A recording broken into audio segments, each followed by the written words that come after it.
যখন আপনারা নতুন ফ্রিল্যান্সিং করবেন তখন কিন্তু অনেক বিষয় আপনাকে খেয়াল রাখতে হবে এবং সেই সব বিষয়ে যদি খেয়াল না রাখেন তাহলে আপনার শুরুর দিকে যদি কোনো একটা ভুল হয় বা কোনো একটা মিস্টেক যদি আপনি করে ফেলেন কোনো অ্যাকাউন্টের ক্ষেত্রে তখন কিন্তু সেই ইনকামটা বলেন বা আপনার যে জার্নিটা বলেন সেটা স্মুথ হবে না।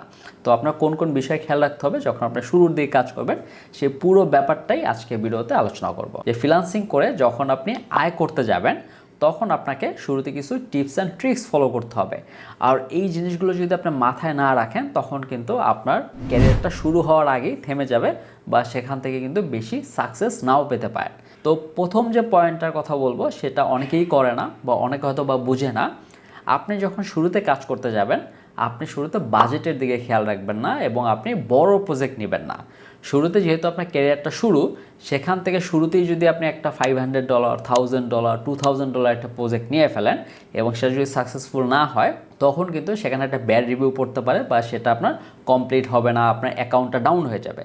তো শুরুতে চেষ্টা করবেন সহজ কাজ নেওয়ার জন্য যেটা আপনি ফুল কনফিডেন্ট যে আপনি এটা পারবেন এবং সবচেয়ে কম বাজেটের নেওয়া উচিত। সো শুরুতে যদি আপনি কম বাজেট বা আপনি যদি ছোট ছোট কাজ নেন বা সহজ কাজ নেন তাহলে আপনার জন্য সুবিধা, তখন আপনি ভালো একটা রিভিউ পেলে সো ওই রিভিউটা আপনার ফিউচারে অনেক হেল্প করবে।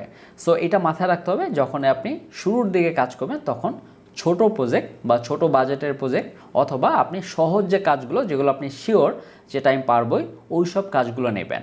আর এর পরের যে ব্যাপারটা হলো সেটা হলো আপনার যে প্রথম দিকে যে ক্লায়েন্টগুলো আছে তাদের সাথে খুবই নমনীয় হয়ে কথা বলবেন এবং তাদের সাথে একটা ভালো গুড রিলেশনশিপ রাখার চেষ্টা করবেন যেন আপনার ফিউচারে এই সেম ক্লায়েন্ট আবার কাজ দেয়। এখন শুরু থেকে আপনি যদি একটু রুড বিহেভ করেন বা আপনার যদি কোনো একটা জিনিস নিয়ে খারাপ লাগে এবং সেটা যদি আপনি রুডলি বিহেভ করেন তখন কিন্তু সেখানে একটা ব্যাড রিভিউ পাবেন। তো এটা ভুলেও করবেন না। ক্লায়েন্ট যদি আপনাকে যে ঝাড়িও দেয় বা যদি কোনো একটা বারবার রিভিশন দিতেছে বা এই টাইপের যদি বিরক্ত করে থাকে ওইটা আপনার কামলি হ্যান্ডেল করতে হবে এবং সেটা স্মুথলি ট্যাকেল দিতে হবে। আদারওয়াইজ আপনি যদি শুরুতেই ব্যাড রিভিউ পান তখন এটা অনেক হ্যাম্পার হবে আপনার অ্যাকাউন্টের জন্য এবং আপনার ক্যারিয়ারের জন্য। সো এটা আপনার মাথায় রাখতে হবে।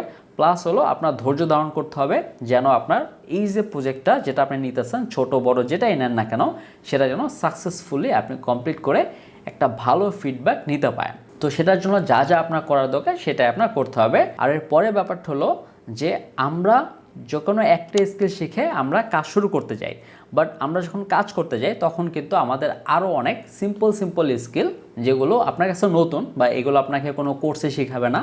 যেমন যদি আমি একটা বলি যে আপনি একটা সিম্পল একটা টুলস ইউজ করতে হতে পারে এবং সেই টুলসটা আপনার ক্লায়েন্টের জন্য ইউজ করতে হতে পারে বা ক্লায়েন্টের জন্য বা ক্লায়েন্টের যে প্রয়োজন হলো তারপর আপনি ইউজ করতে হলো।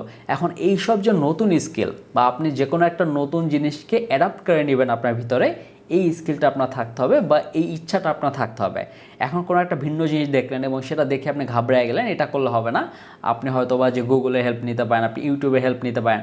তো এই যে নতুন স্কিল শেখার যে আগ্রহ বলেন বা এই যে ব্যাপারটা আপনার থাকতে হবে যেন আপনি যে কোনো একটা স্কিল বা যে কোনো একটা সিম্পল স্কিল, নট যে আপনার কোনো একটা কোডিং শিখতে হবে বা ভিন্ন কোনো একটা skill, simple tools sometime use করতে হতে পারে এবং সেই যে নলেজটা বা সেই যে ইচ্ছাটা আপনার ভিতরে রাখতে হবে যেন আপনার ফিউচারটা মোটামুটিভাবে ভালো হয় বা আপনার সাথে ওই ক্লায়েন্টের রিলেশনশিপটা বিল্ড হয় বা আপনি এরকম নিত্য নতুন স্কিল শিখতে হতে পারে যে কোনো মুহূর্তে আপনার কাজে লাগবে। যে ফ্রিল্যান্সিং করার জন্য আপনাকে এরকম ধৈর্য ধারণ করে আপনাকে কন্টিনিউয়াসলি আগাতে হবে এবং আপনার কামলি সব কিছু হ্যান্ডেল করতে হবে, তাহলেই আপনি একজন সফল ফ্রিল্যান্সার হতে পারবেন এবং এখান থেকে আপনার আয়ের যত উৎস আছে এবং আপনি মনে করতেছেন হয়তো বা যে আমার শুরুতে $200-300 ইনকাম করলে এনাফ, বাট আপনি এর থেকে 10 গুণ বেশি ইনকাম করতে পারবেন। Trust me on this. আপনার শুধু শুরুর দিকে যে ইনকামটা সেইটা আপনার ভালোভাবে যেন হয় এবং সেটা যেন আপনি স্মুথলি কাজগুলো চলে যায়। শুরুর দিকে আপনি ইনকামের কথা চিন্তা করবেন না যে আমার কত ডলার হলো, $5 হলো, $50 হলো, কেন সেখানে $500 হলো না। এই টাইপের অতটা চিন্তা না করে আপনি সহজ কাজ বেছে নেবেন এবং আপনি প্রপারলি আপনার ক্লায়েন্টকে স্যাটিসফাই করবেন, তাহলে একটা ভালো ক্যারিয়ার আপনি গড়তে পারবেন।